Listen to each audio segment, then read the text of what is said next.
Het Sociaal Historisch Centrum voor Limburg is een kenniscentrum voor regionale geschiedenis.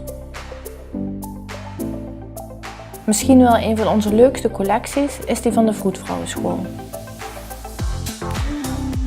We nodigden 5 studenten van de Academie Verloskunde Maastricht uit om te komen grasduinen in het erfgoed van hun opleiding. Hoe zag hun vak er vroeger uit? Wat is er veranderd door de jaren heen? Zij bekeken de parels uit de collectie. En de studenten zelf, dat zijn de parels van nu. Ik heb een foto uitgekozen van een oude operatiekamer.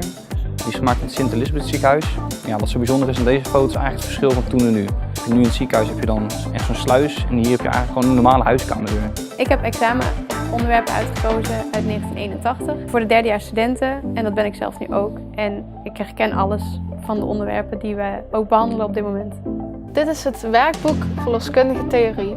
Dit werkboek is gemaakt in 1954 en werd door de leerlingen van de Vroedvrouwenschool in Heerlen gebruikt.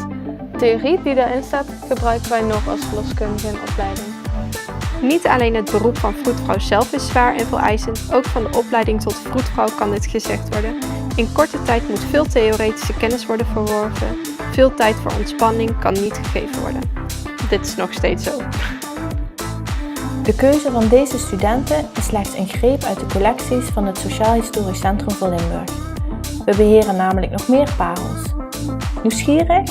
Kom dan gerust een keer langs om het zelf te ontdekken. Of volg ons op social media. We horen graag van jullie.